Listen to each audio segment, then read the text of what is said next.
Okay बेटा, सो हम start करने वाले हैं अभी केमिस्ट्री के एनईडी के 2023 के 25 एमसीक्यूज़ में केमिस्ट्री के आपको कराऊंगा एनईडी के इस साल के 2023 के, और साथ में 25 एमसीक्यूज़ इंग्लिश के कराऊंगा। ठीक है, तो इस तरह से टोटल 50 एमसीक्यूज़ यहाँ पर हम सॉल्व करने वाले हैं। तो कुछ क्वेश्चंस यहाँ पर जो मिले इसमें से कुछ रिपीटेड भी हैं, मतलब मुझे किसी ने भेजा कि भाई सर ये क्वेश्चंस हैं मेरे ये आए हुए, तो मैंने सब वो कंपाइल करके 25 सवाल मुझे कहीं से मिले तो मैंने उसको उठा के डाल दिया। अब इसमें से कुछ पास पेपर के हैं, कुछ इस साल शायद न्यू आए हों। ठीक है, तो I don't know about it, या कुछ क्या पता पिछले साल के हैं, लेकिन पिछले साल की वीडियो में मैं नहीं डाल सका, तो क्या पता इस साल डाल रहा हूँ। तो ये चीज़ें हैं इस तरह से। तो स्टार्ट करते हैं फर्स्ट एमसीक्यूज से। तो फर्स्ट एमसीक्यूज है potassium permanganate is dash in nature, acidic, basic, neutral, amphoteric. Potassium permanganate का नेचर क्या होता है? वैसे तो ये ऑक्सीडाइजिंग एजेंट है, this is an oxidising agent KMnO4। इसका नेचर क्या होता है? एसिडिक, बेसिक, न्यूट्रल, क्या एम्फोटेरिक। तुम्हारा आया था ये फाइक? नहीं आया था वैसे तो, अच्छा हुआ नहीं आया था, न्यूट्रल होता है इसका। तो पोटेशियम परमैंगनेट न्यूट्रल नेचर का, ना एसिडिक है ना बेसिक है, ना ये सॉल्ट होता है, ये न्यूट्रल होता है, एसिड बेस की कैरेक्टरिस्टिक नहीं रखता ये KMnO4। एक और MCQ KMnO4 का आता है कि KMnO4 इज डैश एजेंट, तो वहाँ करना होता था ऑक्सीडाइजिंग एजेंट। ये भी आया हुआ होता है एनईडी में, लास्ट ईयर आया था। सेकेंड है hybridisation utilise by carbon in CF4 is dash. CF4 या CH4, बात तो एक ही होगी, कार्बन को 4 सिग्मा बॉन्ड बनाने होंगे, तो कौन सी होगी? sp3 हाइब्रिडाइजेशन होगी। ए ऑप्शन करेक्ट हो जाएगा बच्चों, सही है। थर्ड है the measurement of absolute viscosity is difficult because it depends on, ये न्यू क्वेश्चन आया साल कि एब्सोल्यूट विस्कोसिटी को मालूम करना बहुत मुश्किल है, चूँकि विस्कोसिटी डिपेंड करती है डैश पर। किस चीज़ पर डिपेंड करती है इन चारों में से? Viscosity, pressure of liquid, radius and volume of container, temperature, all of this.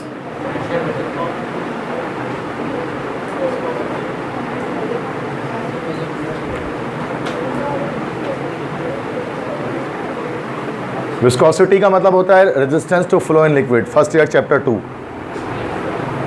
ठीक है बेटा, first year chapter 2 states of matter. तो विस्कोसिटी का मतलब होता है resistance to flow in liquid, किसी लिक्विड को बहते हुए जो मज़ाहमत का सामना करना पड़ता है, that is called viscosity. Fluid friction भी जिसको हम कह सकते हैं। तो विस्कोसिटी को मालूम करना बड़ा मुश्किल है, एब्सोल्यूट विस्कोसिटी को। उसके पीछे क्या रीज़न है? तो इसका करेक्ट आंसर हमारे पास है सी, टेम्परेचर। चूँकि विस्कोसिटी टेम्परेचर पर डिपेंड कर रही होती है और ये इन्वर्सली प्रोपोर्शनल होती है। जितना ज़्यादा टेम्परेचर होता है विस्कोसिटी उतनी कम हो जाती है, और लो टेम्परेचर पर विस्कोसिटी बढ़ जाती है। ठीक है बेटा, तो इसका ऑप्शन हमारे पास सी ऑप्शन करेक्ट होगा। अक्सर बच्चों ने उसका प्रेशर लगाया हुआ है, ठीक है, तो गलत है। फोर्थ है bond present in nitrogen molecule is, ये तो आसान है, ट्रिपल कोवेलेंट होता है नाइट्रोजन मॉलिक्यूल में, N2 है ना बेटा, इसी तरह से। ये आपके पास आया था, ओके, आसान होगा, सही क्या होगा यकीनन। 5 देखो, Kipp's apparatus is use to prepare, ये तो कई बहुत ये भी आया होगा बच्चों का। H2S हाइड्रोजन सल्फाइड को बनाने के लिए इस्तेमाल करते हैं। क्लियर है भाई, पाँचों MCQs। अब अगले 5 MCQs की तरफ आते हैं बेटा। Ammonia is readily dissolved in water due to, ammonia पानी में बहुत जल्दी डिजॉल्व हो जाता है, किस वजह से? अमोनिया पानी में सॉल्युबल क्यों है? चूँकि इंटरेक्शन करता है पानी के साथ। किस तरह से इंटरेक्ट करेगा पानी के साथ? क्योंकि जब कुछ इस पानी में हल होगी तो पानी के साथ वो इंटरेक्ट करेगी ना, पानी के साथ, वाटर के साथ उसकी इंटरेक्शन होगी। पोलर कोवेलेंट बॉन्ड की वजह से।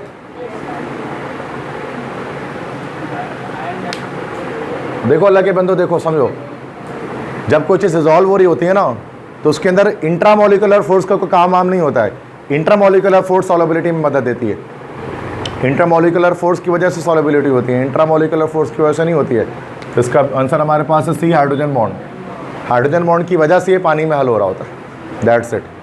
क्योंकि हाइड्रोजन बॉन्डिंग इंट्रामोलिकुलर फोर्स है, वो तो इंट्रामोलिकुलर फोर्स है जो अमोनिया में मौजूद होगा। 7 है the sum of exponents of the reactants in a rate expression is called order of reaction. 8 है मोस्ट इलेक्ट्रोपॉजिटिव एलिमेंट इज,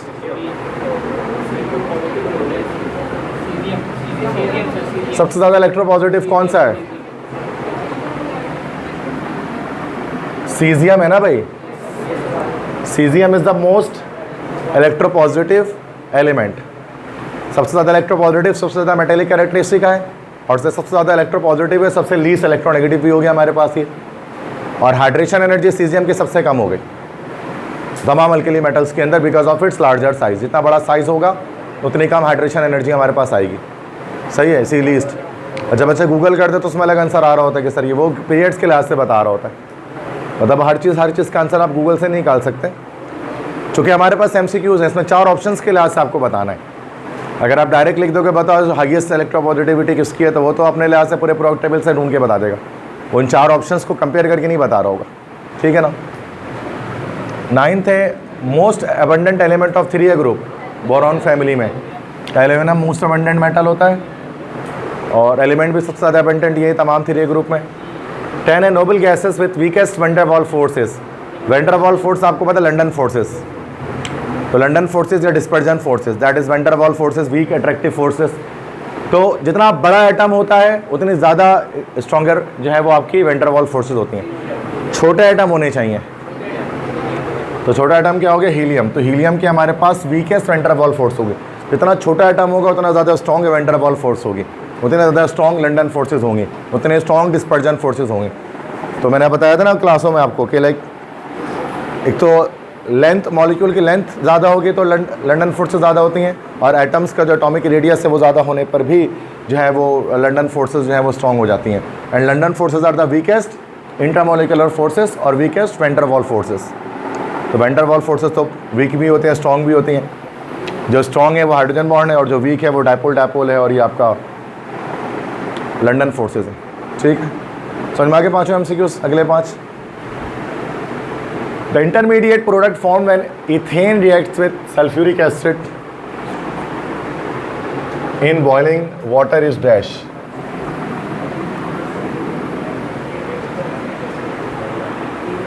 बताएं ज़रा कि अगर इथेन का रिएक्शन सल्फ्यूरिक एसिड से करेंगे उबलते हुए पानी में तो क्या बनेगा।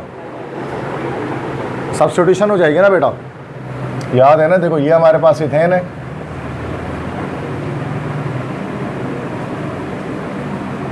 कहाँ गया, ये आ गई इथेन।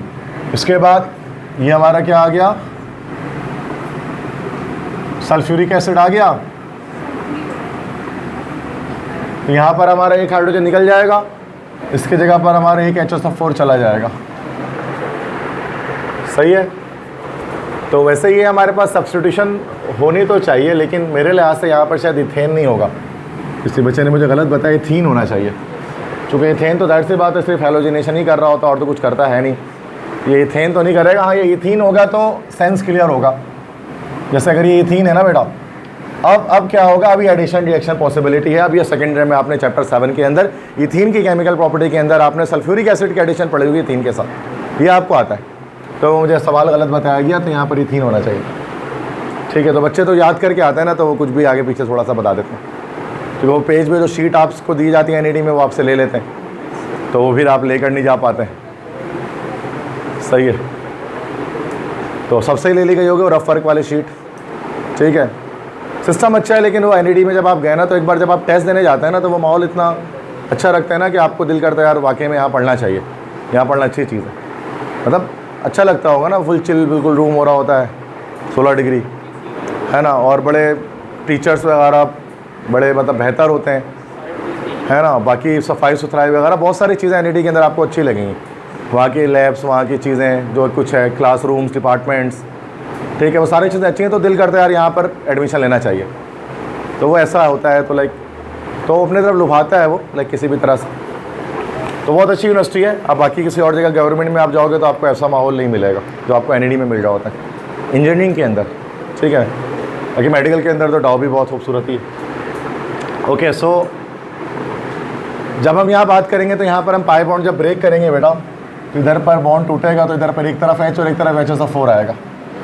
ठीक है, तो ये हमारा क्या बन जाएगा, इथाइल हाइड्रोजन सल्फेट। बिल्कुल सही कहा, सी ऑप्शन करेक्ट हो जाएगा, ethyl hydrogen sulphate. Ethyl group के साथ HSO4 माइनस अटैच होगा ना, तो इथाइल हाइड्रोजन सल्फेट बन गया हमारा, दैट्स इट। तो यहाँ पर इथीन होना चाहिए ना, इथेन नहीं होना चाहिए। नेक्स्ट है Hess's law applies to dash, rate of reaction, हाँ, या सीट चेंज इन रिएक्शन। बिल्कुल सही। चैप्टर 5 का first year. 13 Graham's law is applicable to, ये पुराना है बेटा, gaseous diffusion. NaH2 is called baking soda, बड़ा आसान। NaOH is called caustic soda. तो ये आसान MCQs हैं, ये भी आ रहे थे बच्चों के, क्या इसमें से एक भी नहीं आया था। ये थर्ड डे के MCQ थे जो कल आ रहे थे, लेकिन ये सभी पास पेपर वाले ही हैं। अक्सर इसमें से आखिरी वाले आपने इससे पहले किए होंगे। ठीक है बेटा, कोई मसला इसमें हो गया? आगे बढ़ते हैं। नंबर 16 है,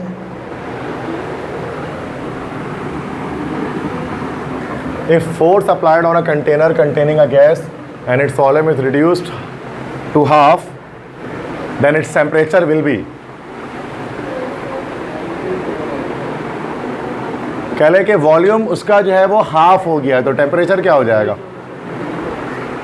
400 लगाओ ना भाई। वॉल्यूम और टेम्परेचर के क्या रिलेशन है? डायरेक्टली रिलेशन है। तो जब हम कह रहे हैं कि जब वॉल्यूम को हाफ कर रहे हैं तो उस सॉरी जब वॉल्यूम को हाफ करें तो क्या होगा? टेम्परेचर भी हमारा हाफ हो जाएगा। तो हाफ का ऑप्शन तो है नहीं, तो यहाँ पर डिक्रीज लिख देंगे, सिंपल। हाफ का ऑप्शन हो तो हाफ लगा लेते। 17 picric acid is also known as 2,4,6 trinitrophenol. ये होता ना, स्ट्रक्चर तो नहीं बनाऊँ मैं। हेक्साक्लोरोबेंजीन, यस, इसको हम लोग हेक्साक्लोरोसाइक्लोहेक्सेन भी कहते हैं, हेक्साक्लोरोसाइक्लोहेक्सेन। तो इंसेक्टिसाइड के तौर पे इस्तेमाल करते हैं इसको, कीड़े मार दवाई के तौर पे। 19 है, material which increases the mechanical strength of plastic. अब देखो ये पिगमेंट और मोनोमर तो होगा नहीं, इन दोनों में से क्या है? फिलर या प्लास्टिक स्टेबिलाइजर। फिलर, बिल्कुल सही। तो फिलर्स जो है वो क्या करते हैं? एस्टर्स होते हैं सर में, ये फिलर्स तो क्या करते हैं बेटा? ये किसी भी प्लास्टिक की स्ट्रेंथ को, उसकी ताकत को बढ़ाते हैं। ये सेकेंडरी चैप्टर 11 से MCQs आएगी, सिंध बोर्ड में भी आता था ये। 20 है, aluminium corrosion is not produce due to the formation of dash layer. Oxide layer की वजह से एल्यूमिनियम में कोरोजन नहीं होती है ना, एल्यूमिनियम ऑक्साइड की लेयर बन जाती है। That's why aluminium is a self corrosion resistant metal. Aluminium में जंग नहीं लगता या उसमें कोरोजन नहीं होती। समझ आ गया बेटा? ये 20 MCQs तक क्लियर है?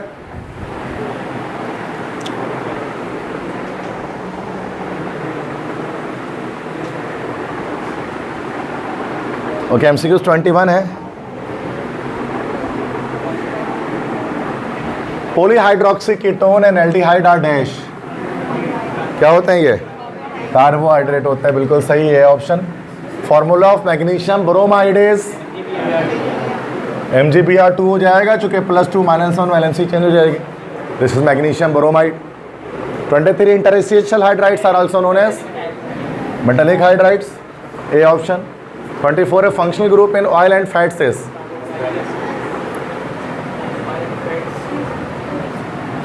एस्टर होता है ना भाई। Oils and fats are triglycerols, triglycerides. तो ऑयल्स और फैट असल में बनते हैं कार्बोक्सिलिक एसिड से। कार्बोक्सिलिक एसिड का रिएक्शन लेकिन अल्कोहल से होता है ना, ग्लिसरॉल से, तब जाकर हमारे पास ट्राइग्लिसराइड, ट्राइग्लिसरॉल या लिपिड्स जिसको हम कहते हैं, या ऑयल्स एंड फैट कहते हैं, वो हमारे पास बन रहे होते हैं। ठीक है, तो असल में ऑयल्स और फैट के अंदर जो फंक्शनल ग्रुप होता है वो एस्टर का होता है, एस्टरिक ग्रुप होता है, कार्बोक्सिलिक नहीं होता। अगर से वो बनता कार्बोक्सिलिक से ही है, सैचुरेटेड अनसैचुरेटेड। ठीक है, सैचुरेटेड कार्बोक्सिलिक एसिड होगा तो फैट बनेगा, और अनसैचुरेटेड आपका कार्बोक्सिलिक एसिड आएगा तो आपको ऑयल बनेगा। ऐसे ही ना। 25 reaction of alcohol with acetic acid gives. Alcohol और एसिटिक एसिड से रिएक्शन होगा तो क्या बनेगा? एस्टरिफिकेशन हो जाएगा ना रिएक्शन, ये एस्टर बन जाएगा। सही है बेटा? ये 25 MCQs हो गए जो मैंने कंपाइल किए हैं कल। कि फॉर्मूला ऑफ मैग्नीशियम डाइब्रोमाइड हो ही नहीं सकता। देखो अल्लाह के बंदे समझो उसको, मैग्नीशियम डाइब्रोमाइड तो पॉसिबल ही नहीं है।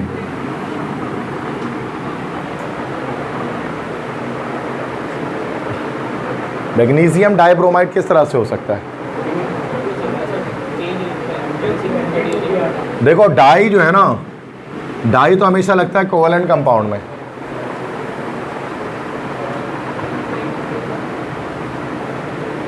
डाई हमेशा लगता है कोवेलेंट कंपाउंड में। अच्छा, मैग्नीशियम कोवेलेंट कंपाउंड बनाता है वैसे प्रीडोमिनेंटली, मतलब बना लेता है स्मॉल साइज़ की वजह से। शायद हमने पढ़ा था ना, बेरिलियम और मैग्नीशियम। चलो फिर ठीक है, फिर ये MgBr2 ही असल में मैग्नीशियम डाइब्रोमाइड है, क्योंकि ये कंपाउंड हमारे पास आयनिक के बजाय ये हमारे पास कंपाउंड कोवेलेंट बन रहा है। तो ये MgBr2 मैग्नीशियम डाइब्रोमाइड ही है, मैग्नीशियम ब्रोमाइड नहीं है। ये रीज़न ये है कि ये कंपाउंड हमारा कोवेलेंट है, आयनिक नहीं है। मैग्नीशियम अपने छोटे साइज़ की वजह से बजाय आयनिक बॉन्ड बनाने के कोवेलेंट बनाता है, तभी बेरिलियम और मैग्नीशियम पॉलीमेरिक हाइड्राइड की फॉर्मेशन करते हैं। मैग्नीशियम ब्रोमाइड फिर कुछ नहीं होगा, मैग्नीशियम मोनोब्रोमाइड होगा, इस तरह से। समझ गए? मतलब फिर मैग्नीशियम आयनिक कंपाउंड बनाएगा ही नहीं ना, सिंपल सी बात है, अगर वो कोवेलेंट बनाएगा। तो यही मैग्नीशियम डाइब्रोमाइड है, MgBr2। सही। और कुछ सवाल?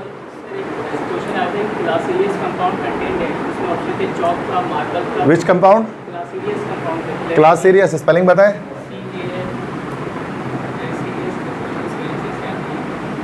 कैलिसीरियस कंपाउंड, कंपाउंड कंटेन ऑप्शन बताएं। हाँ, all of the above. Calcium जिसमें होता है उन सबको बोलते हैं कैलिसीरियस कंपाउंड, तो ऑल ऑफ द अबव हो जाएगा। न्यू MCQ डाला था इन्होंने, तो ऑल ऑफ द अबव लगाया तो सही लगा। क्लियर है बेटा? और कोई बस? ऑल ऑफ द अबव लगाया था। और कोई सवाल जो NED में आपको याद आ रहा है, जो आपका आया था और वो मुश्किल था, जो आपसे नहीं हो सका? जिसने दिया था NED उसका तो हो गया ना भाई। चलो ठीक है, अब इंग्लिश को देख लेते हैं इसके अंदर। लाइक तो ये हमारा कल जो है ना पैसेज आया है, दैट इज़ ये ग्लूटेन फ्री बेकिंग। तो चूँकि अब इसको ये इम्पोर्ट, अब ये इसके लिए क्या राउंड 2 के लिए हमारे पास ये इंपॉर्टेंट हो गया पैसेज। ठीक है, तो बस इसको एक बार रीड आउट कर लेते हैं, देन इसके क्वेश्चंस के आंसर दे देंगे। आसान पैसेज था बड़ा, मतलब ये ऐसा पैसेज था कि अगर आप इसको घर से पढ़ के नहीं भी जाते तब भी आप कर सकते थे। ग्लूटेन फ्री बेकिंग असल में होता होगा, आपने देखा कुछ लोगों को गंदम वगैरह से एलर्जी होती है, मतलब चावल वो आटे से एलर्जी होती है। कुछ लोग जब आटा खाते हैं तो आटे की रोटी जब खाते हैं ना, तो उनको फिर मतलब उनको रिएक्शन हो जाता है, ठीक है, रैशेज़ हो जाते हैं बॉडी में उनके। कुछ लोगों के साथ ऐसा होता है कि वो आटे की रोटी नहीं खा सकते, वो कहते हैं ना, उनको ख़ास नाम देते हैं कि ये ग्लूटेन इम्यून, इस तरह से कुछ कहते हैं ना कि ये है। तो उन लोगों के लिए अलग से रोटी, मतलब वो लोग अक्सर चावल खाते हैं। ऐसे लोग आप देखेंगे ज़िंदगी में जिनको ग्लूटेन एलर्जी होती है, जो नहीं खाते हैं। आपने सुना होगा कभी ऐसे लोगों के बारे में। इसी के ऊपर ये पैसेज है, that is gluten free baking. ये ग्लूटेन के बिना बेकिंग किस तरह की जाएगी। तो बड़ा आसान पैसेज है और इंटरेस्टिंग है, चूँकि अगर आपने कभी ऐसे लोगों के बारे में सुना है तो आप आराम से इस पैसेज को पढ़ के समझ सकते हैं क्या है। A new fad is sweeping the nations fancier food store. Fad से मुराद होता है ट्रेंड, फैड मीन्स ट्रेंड। एक नया ट्रेंड स्वीपिंग कर रहा है, फैल रहा है नेशंस फैंसियर फूड स्टोर के अंदर, ग्लूटेन फ्री बेकिंग जिसका नाम है, ग्लूटेन से आज़ाद बेकिंग करना। Most people have never heard of gluten. कुछ लोगों ने अब तक ग्लूटेन का नाम नहीं सुना होगा, unless they have gotten wind of this trend, जब तक उनको इस ट्रेंड के बारे में पता ना लगे। However for those who are allergic to gluten it's much more than a trend. अगरचे वो लोग जिनको एलर्जी होती है ग्लूटेन से, उनके लिए तो ये एक ट्रेंड से ज़्यादा बड़ी चीज़ है। उनका खुराक है, चूँकि ये वो नहीं खा सकते हैं जो, तो उनके वो तो बहुत ज़्यादा सोचते हैं इस बारे में। People who are allergic to gluten abstain from eating it. Abstain मतलब होता है ख़ुद को रोकना, इसका वो भी आया था लाइक सैनोनियम। एब्सटेन मतलब to stop yourself, to prohibit yourself, तो रोकना। रिफ्रेन भी इसका होता है, रिफ्रेन, यस। तो वो लोग जो एलर्जिक होते हैं ग्लूटेन से, वो उसको खाते नहीं है, वो खाने से रुकते हैं। They don't want it in their food, वो अपने खाने में ग्लूटेन पसंद नहीं करते हैं। Yet they still like the taste of regular baked goods, लेकिन फिर भी उनको टेस्ट तो पसंद ही आता है ग्लूटेन से बनी चीज़ों का, लेकिन वो खाते नहीं हैं। So they turn to gluten free baked goods, तो वो ग्लूटेन फ्री खानों की तरफ जाते हैं, बेकिंग की तरफ जाते हैं, which look just like regular one, जो नॉर्मल की तरह ही आपको लगता है। Then what makes them different, तो इससे मुख्तलिफ क्या है फिर उसके अंदर। In order to understand the nature of gluten free baked goods it is necessary to examine the nature of gluten itself. इससे पहले कि हम ये समझ सकें कि ग्लूटेन फ्री जो बेक्ड केक वगैरह सामान होते हैं ये क्या होते हैं, हमें ज़रूरी है समझना कि ग्लूटेन खुद क्या है। पहले मतलब बायोलॉजी वाले स्टूडेंट तो ग्लूटेन के बारे में जानते होंगे, ग्लूटेरिक एसिड वगैरह, लेकिन ये क्या है। चूँकि अभी कॉमर्स वाला बच्चे के पास ये पैसेज आ रहा है या आर्ट्स वाले बच्चे के पास ये पैसेज आ रहा है, तो उसको तो नहीं पता ग्लूटेन क्या चीज़ है, इम्यूनिटी सिस्टम क्या होता है, एलर्जी किसी वजह से होती है बॉडी के अंदर, तो वो नीचे समझा रहे हैं। Gluten often thought of as a mixture of और scaffolding is a protein present in wheat.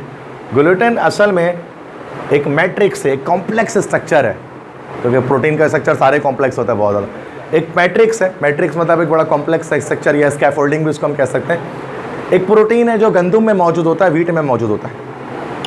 In order to make flour a necessary ingredient in almost any type of baking.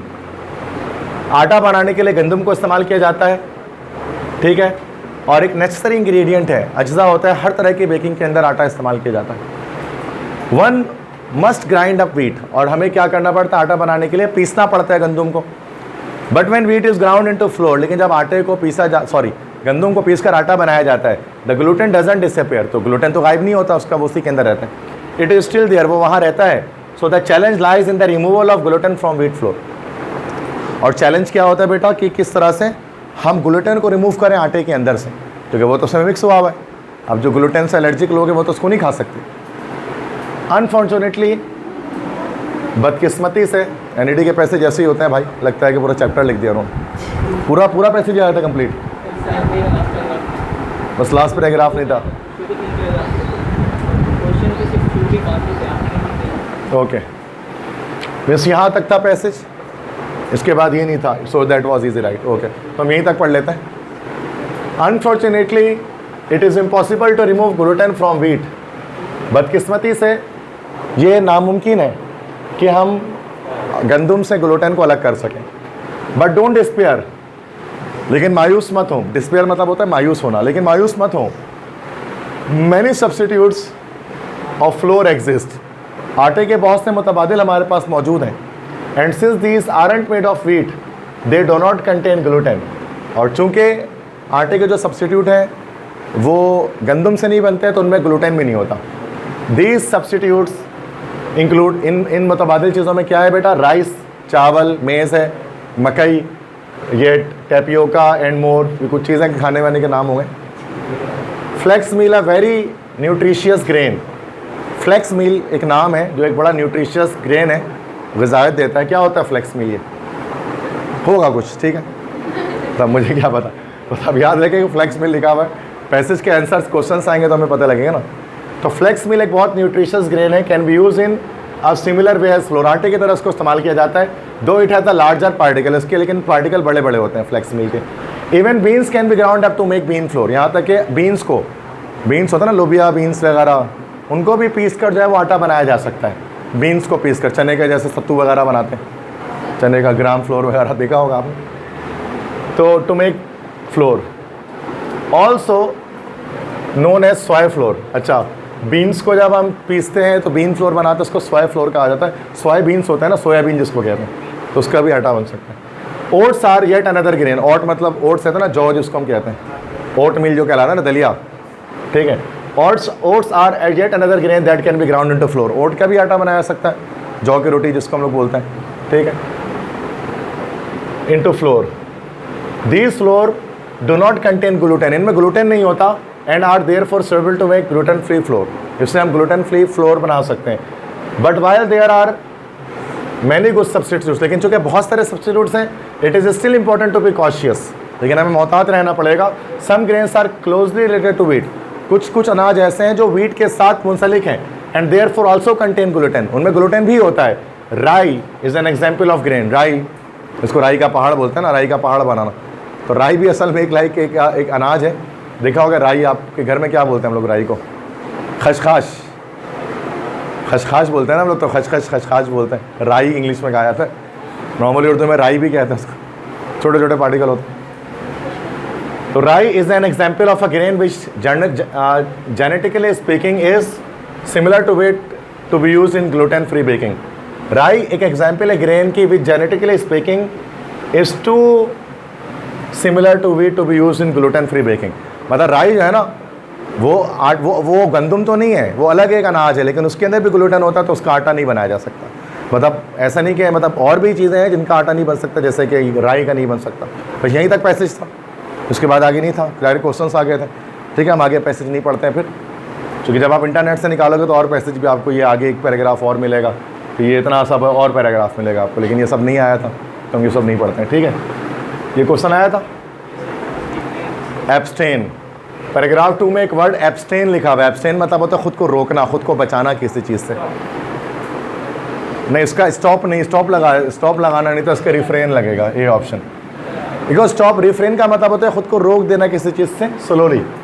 Stop मतलब तो अचानक से रोक देना, स्टॉप का मतलब होता है अचानक से ब्रेक लग जाना, अचानक से किसी चीज़ को रोक देना, और रिफ्रेन मतलब स्लोली अपने आप को किसी चीज़ से रोकना, उसकी तरफ जाने से। ठीक है, उसको कम करना, उसकी तादाद को एब्सटेन करना। डिसेलरेट का मतलब एक्सेलरेट का उल्टा है। डिसेलरेट का मतलब वो स्पीड को स्लो डाउन करना, एक्सेलरेशन को स्लो डाउन करना, दैट इज डिसेलरेट। रिटार्डेशन जिसको आप लोग कहते हैं, नहीं डी नहीं हो सकता, ए ही होगा। एब्सटेन के जो एग्जैक्ट सन हमारे पास सिनोनियम है तो वो रिफ्रेन ही होती। वैसे तो स्टॉप भी हो सकता था अगर सेंस बनाना चाहे तो, इग्नोर भी हो सकता है। डिटेस्ट का मतलब नफरत करना, सख्त नफरत करना, ये भी हो सकता है। जब आप किसी से नफरत करते हैं तो उसकी तरफ नहीं जाते, सिंपल सी बात होता है। ऐसे तो सेंस के लिहाज से सारे सही हैं, बेस्ट आंसर हमारा ये। सेंस की तरफ जाओगे तो चारों सही। हाँ, एक होता है ना, एक रिफ्रेन लिखा होता है, आप फिर एक dog, cat, dog, Mickey Mouse ये लिखा होता तो चलो भाई ये लग जाता। बट इतने ना एंटी टेस्ट दे रहे हो यार, इतना आसान थोड़ी ना तुम्हारे पास डालेंगे कि एक अलिफ एक बे एक जीम। यह था okay. Over the course of the passage the author compares gluten to. पूरे पैसेज में ऑथर जो है वो गुलेटन को किससे कंपेयर कर रहे हैं? देखो स्कैफोल्डिंग से तो कर रहे हैं। अच्छा बेटा, ये ग्लू जो है ना, असल में तुम लोगों का पैसेज ये उन्होंने गलत दे दिया है। ग्लू का जो टॉपिक ये बता रहे हैं ना कि ग्लूटेन जो है ना उसका वो ग्लू से निकला है। ग्लूटेन जो है वो ग्लू से निकला है, GLU ग्लू, ग्लूटेन। तो ये चिपकाता है, मतलब जब हम बेकिंग कर रहे होते हैं ना तो ये जब हम मिसाल के तौर पर लाइक आटे में पानी डालते हैं ना तो आटा चिपकना शुरू हो जाता है ना, डो बन जाता है उसका, तो वो लई जिसको कहते हैं, लई जो बन जाता है। तो वो क्यों बन जाता है बेटा? वो इसी वजह से बन जाता है, ग्लूटेन की वजह से। तो ग्लूटेन के ग्लू की तरह से काम करता है। और ये अगले पैराग्राफ में ये बात की जा रही थी तो ये पैराग्राफ उन्होंने डाला ही नहीं है। तो या तो उनको पैराग्राफ ज़्यादा डालना था, ये क्वेश्चन हटाना था, वरना ये अक्सर बच्चों को गलत हो जाएगा। क्योंकि स्कैफोल्डिंग की बात तो वो कर ही रहे, जहाँ उन्होंने ग्लूटेन को इंट्रोड्यूस किया, मैट्रिक्स और स्कैफोल्डिंग। लेकिन उन्होंने ग्लू की बात भी की है, बट वो आगे पैराग्राफ में की, जो हमने पढ़ा नहीं है ना, NED में आया है। तो ये गलती है NED वालों की जो उन्होंने की है यहाँ पर, ठीक है। अच्छा, बिल्डिंग की बात उन्होंने कहीं पर भी नहीं किया, तो उसका आंसर यहाँ पर लगेगा C। तुमने C लगाया था?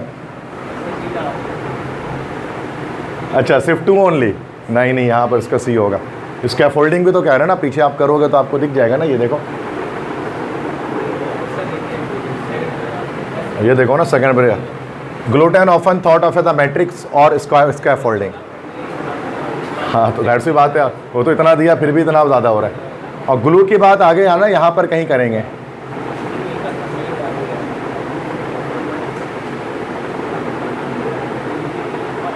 Yes, since glue sound like gluten, it is very good way to think about gluten।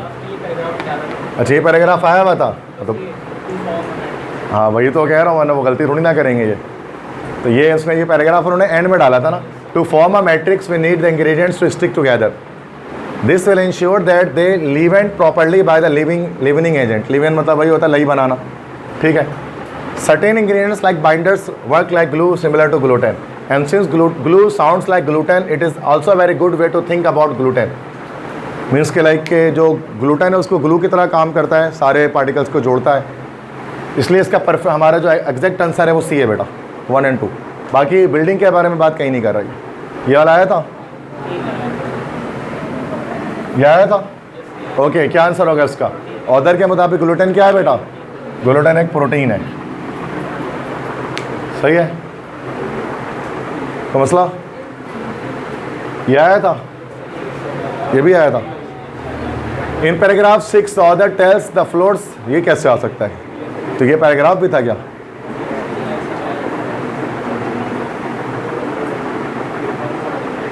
Paragraph 6 में ऑथर टेल करते हैं कि the flour certainly isn't big and fluffy. Flour इतना बड़ा और फ्लफी नहीं होता। It sits packed densely in a heavy sack, this statement is intended to. अब पैराग्राफ नंबर 6 में ये बात कुछ कर रहे हैं इसके अंदर, लाइक कि जो फ्लोर है वो इतना बड़ा और इतना फ्लफी नहीं होता और वो डेंसली पैक होता है।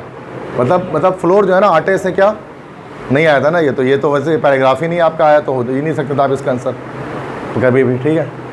तो थोड़ा सा चेंज किया होगा उन्होंने। ये वाला आया था, चेक करो। In paragraph 6 the author compares filling an air mattress to, पक्का एयर मैट्रेस। पैराग्राफ 6 में ऑथर कंपेयर करते हैं filling an air mattress to the dash. Means like जब हम बेकिंग कर रहे होते हैं तो हवा भर जाती है ना उसके अंदर, फूल जाता है जो केक वगैरह, तो वो क्यों होता है? Due to bubbles in a cake. Cake में बबल्स आया, तुमने क्या लगाया? ई लगा देता। Flour in a bake good नहीं है, इसका आंसर बी होगा, bubbles in a cake. Cake में बबल्स आ जाते हैं जिसकी वजह से वो ऐसा लगता है कि वो एयर मैट्रेस की तरह वो फूल गया।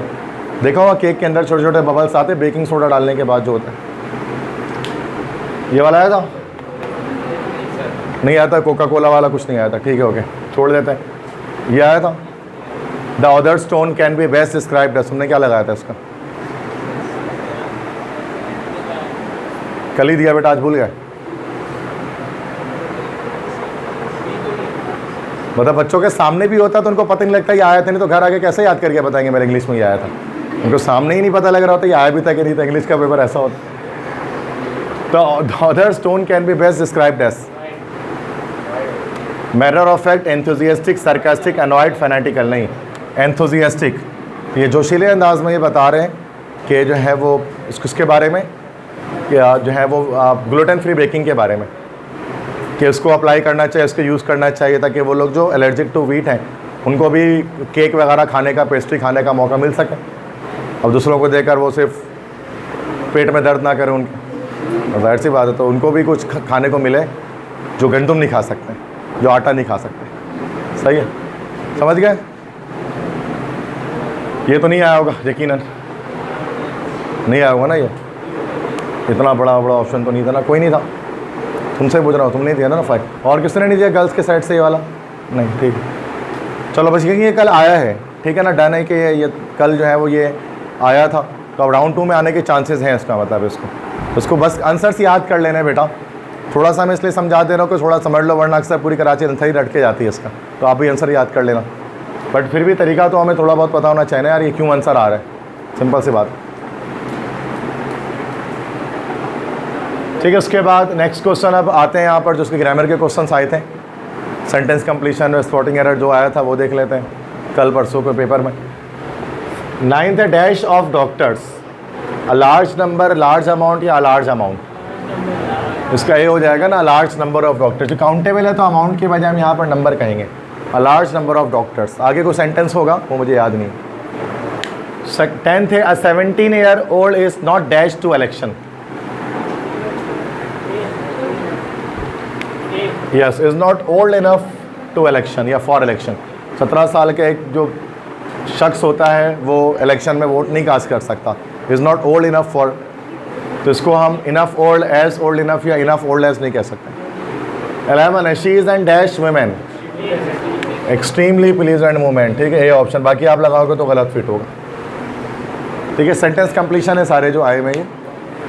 12 है, copy down the questions given at the end of dash.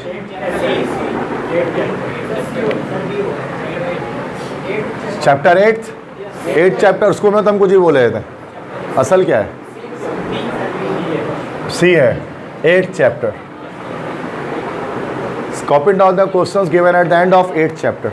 Chapter 8 नहीं 8th चैप्टर, नहीं चैप्टर्स 8। करेक्ट तरीका होता है इस तरह से 8th चैप्टर, 8वें चैप्टर में जो दिया हुआ है। उर्दू में तो 8वां चैप्टर बोलते हैं ना, चैप्टर 8वां थोड़ी ना बोलते हैं। 13 the rules are so dash that we feel like we have to lost our privileges. रूल्स इतने ज़्यादा स्ट्रिक्ट थे कि हमें फील हुआ कि हम अपने मराहत, अपने प्रिविलेजेस खो देंगे। बिकॉज उसका आंसर होगा स्ट्रिंगेंट। स्ट्रिंगेंट का मतलब होता है स्ट्रिक्ट, सख्त। तो बहुत सख्त कानून है, उसको स्ट्रिंगेंट कहते हैं। हेक्टिक तो मतलब होता है और लाइक थका हुआ, हेक्टिक स्केजुअल कहते हैं। स्पेशियस मतलब कुशादा। रिडंडेंट जो बार बार रिपीट होता हो, रिडंडेंसी। तो यहाँ पर स्ट्रिंगेंट हो जाएगा हमारा, ठीक है, स्ट्रिक्ट हो जाएगा। इसका मतलब रूल्स इतने स्ट्रिंगेंट थे कि हमें ऐसा महसूस हुआ कि हम अपने प्रिविलेजेस खो देंगे। इसलिए बोलो गौर से देख लो, ताकि जब आप 7-2 में आए तो उस वक्त इधर उधर ना देखो, आसमान की तरफ ना देखो, डायरेक्ट कंप्यूटर स्क्रीन पर देकर टिक सही करो। वरना आके बच्चे बोलते हैं यार इंग्लिश मुश्किल आया तो फलाना मुश्किल आया। जब टीचर पढ़ा रहे होते हैं उस वक्त उनको याद ही नहीं रहता कि सर ने ऑप्शन क्या लगवाया। ऑप्शन एटलीस्ट रट लें, कुछ नहीं कर ऑप्शन रट लें, लेकिन हमें नंबर तो मिले ना एटलीस्ट। नहीं समझ में आ रहा, नहीं समझ में आया, ऑप्शन तो याद कर लें, ये ऑप्शन ये है, इसका सही आंसर है।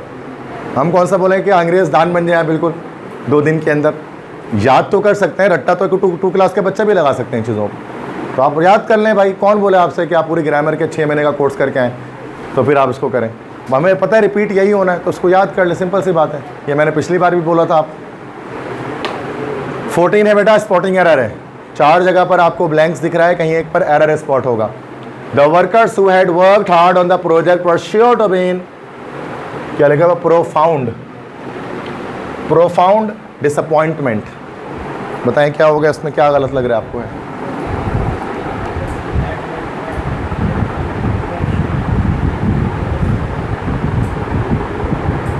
और much better.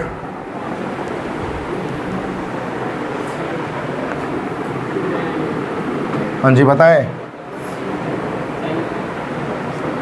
The workers who had worked hard on the project were sure to be in profound disappointment.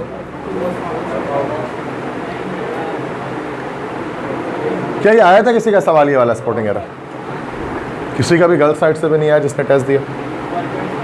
गलत क्या है इसमें? The workers who had worked hard on the project were sure to be in profound disappointment. क्या गलत है इसमें? Profound का मतलब तो होता है डीप, गहरा या गहरी, तो सही है। प्रोफाउंड यहाँ पर एज एन एडजेक्टिव यूज हो रहा है, प्रोफाउंड डिसअपॉइंटमेंट, सही तो है। तो गलत क्या है? वर आ रहा है, वर सही आ रहा है ना, चूंकि वर्कर्स हैं तो वर्कर्स हैं तो वर आएगा। यहाँ पर भी एक कॉमा आना चाहिए था, चलो कॉमा लगा लेते हैं खुद अपनी तरफ से। Who had worked hard on the project, head सही है यहाँ पर बिल्कुल, चूँकि दो एक्शन की बात की जा रही है। अर्लियर एक्शन ये है, लेटर एक्शन वो है, सही बना हुआ है। हैड हु वर्कर्स के लिए इस्तेमाल किया जा रहा है, जो लोग। आई थिंक यहाँ पर सारी सही हैं। एरर कहाँ स्पॉट हो रहा है? सोचें बाकी बच्चे। अच्छा, नो एरर का तो नहीं था ना उसमें, कोई ना कोई एरर आ रहा था। स्पॉटिंग एरर आया था किसी का? तो नो एरर वाला ऑप्शन तो नहीं था ना किसी में, सब में कोई ना कोई एरर आ रहा था। और 4 ही ऑप्शन थे, 5वां ऑप्शन नहीं था कोई भी, 4 ऑप्शन थे। तो कहना यहाँ पर कहीं ना चेंजिंग होगी। हाँ सही, तो उसमें कोई गलती नहीं है, तो सही कह रहा है। फिर यहाँ पर हु में गलती हो जाएगी या फिर हेड में गलती हो जाएगी, सही है, अगर ये आगे पीछे होता है, वरना फिर परफेक्ट सेंटेंस सही है। हाँ, तो बस सही है। हेड हु अगर पूरा डैश चला हुआ था तो ये हेड हु गलत हो गया, हु हेड होना चाहिए था। तो बच्चे बताते थोड़ा सा ना गलत बता देते समटाइम, क्योंकि बच्चे तो जब बता रहे होते हैं स्पॉटिंग एरर तो वो तो सही जुमला करके बता रहे होते हैं ना, क्योंकि गलत जुमला जहन में हमारे आ नहीं रहा होता, सही वाला ही आ रहा होता है हमेशा। जैसे अगर आया हुआ था अली आर माई फ्रेंड, तो आप बताते बोले अली इज़ माई फ्रेंड, क्योंकि ज़बान में यही होता है ना, अली आर माई फ्रेंड। गलती वाली चीज़ हम बता नहीं पाते, एग्जैक्ट ऐसा होता है। तो यहाँ पर आगे पीछे हो गई है, ठीक है ना बेटा, तो इधर पे सही हो जाएगा।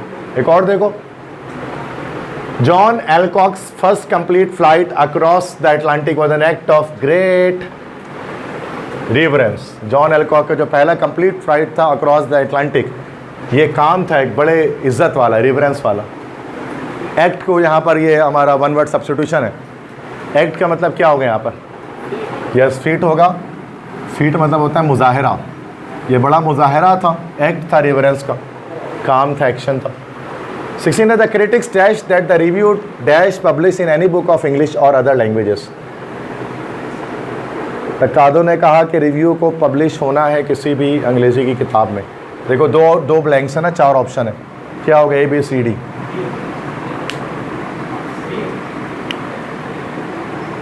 बेटा बी तो 100% नहीं हो सकता, हेड के साथ इस कब से आ जाएगा? पास के साथ कभी प्रेजेंट आ सकता है दुनिया में? कभी भी नहीं। तो बी तो 100% नहीं, उसको हटा दो, A, C और D बच गया। The critics say that the review can be, C होगा। The critics say that the review can be publish in any book of English और अदर लैंग्वेजेस। बी नहीं होना चाहिए, C होना चाहिए, ठीक है। दोनों प्रेजेंट में आ गया ना चूँकि। अभी देखो यहाँ पर प्रेजेंट, यहाँ पर पास्ट हो गया, ये भी गलत हो गया। आर के साथ कुड कहाँ कैन आ सकता था, ठीक है। इस तरह से विल से के साथ वाज, फ्यूचर के साथ पास्ट कभी नहीं आ सकता, पास्ट हमेशा दूसरे पास्ट के साथ ही आता है, ऐसे ही होता है बेटा, ठीक है। Okay 17 it is ridiculous, ridiculous पे वो होगा ना, to get angry at such small things, इसका एब्सर्ड हो जाएगा। रिडिकुलस मतलब है अहमकाना है, फजूल है कि हम जो है वो एंग्री हो जाए छोटे छोटे चीज़ों पर, एब्सर्ड ही लगाया था इसका, सही है। 18 है, the UN reserves fund especially dash to development of member nations. Yes, especially contribute to development of member nations. क्या contribute आएगा ना उसमें अंदर, contributing to contribute to, ये तो नहीं होगा ना, खुद ही लगा कर देख लें. 19 है, women should have the right to vote for candidate of their choice. यहाँ क्या गलती है? ये आया था किसी का? ये स्पॉटिंग एरर नहीं आया था, तो बताएं फिर ये क्या है? ये ऑफ देयर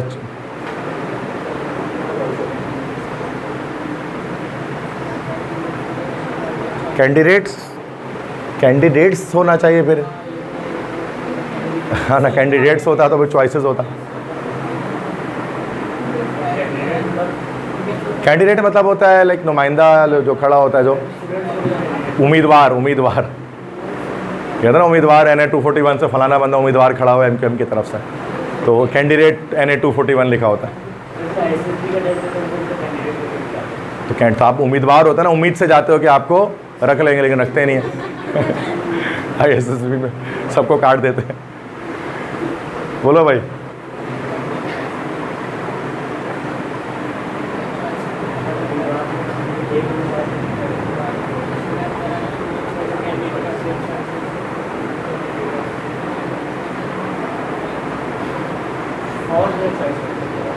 तो ऑफ में तो लगा भाई नहीं है ना, ऑफ ही लगेगा. हाँ क्या कह रहे हो?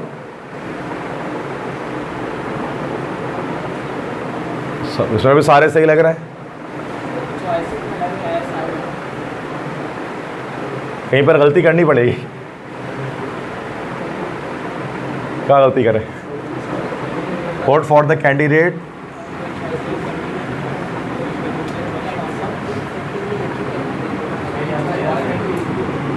क्या चॉइसेस कर ले इसको? हाँ, चॉइसेस अलग होंगी. Women should have the right to vote for the candidate of their choices. तो कैंडिडेट ऑफ देयर चॉइस होना चाहिए था. मैंने अपने मर्जी से गलती डाल दी इसके अंदर, तो गलती थी नहीं, और कोई ना कोई गलती आनी है. तो आप देख सकते हैं इसके अंदर कोई गलती आएगी. मैंने वहाँ डाल दी, अगर क्या पता यहाँ नहीं कहीं और पे हो. अब जिस बच्चे ने सवाल बताया वो गलत बताया उसने मुझे. ठीक है. 20 है, colour blind people have difficulty in dash between some colours and their shades. Difficulty in differentiating. तो कलर ब्लाइंड में ये होता है, कलर्स रेड और ग्रीन में आप फर्क नहीं कर पाते. 21 है, job dissatisfaction among employees is difficult to survey because most is reluctant to reveal their complaints. अब 21 है, job dissatisfaction among employees is difficult to survey because most is reluctant to reveal their complaint. Yes, most employees की बात की जा रही है, तो most इसके बजाय मोस्ट आ रहेगा ना. मोस्ट आर रिलेक्टेंट, बहुत सारे बेदिल हैं कि वो अपने रिवील अपने बता सके अपनी परेशानियाँ, अपनी शिकायतें. तो मोस्ट इज़ नहीं, मोस्ट आर होगा, चूँकि एम्प्लॉयज़ की बात की जा रही है. ठीक है. 22 है, what is the synonym of trivial. Trivial मतलब like something that is very common, जो चीज़ बहुत कॉमन हो उसको ट्रिवियल कहा जाता है. तो ये सिनोनियम. What is the synonym of jeopardy. Jeopardy का क्या? यस, डेंजर या डेंजरस इसका लगेगा. जियोपार्डी का हमारे डेंजर लग जाएगा, ख़तरा. जियोपार्डी. 24 है, what is the synonym of resemble. Look alike, take after, एक जैसा लगना, सिमिलर लगना. ठीक है. And what is the synonym of prohibited. Prohibited मतलब फॉरबिडन.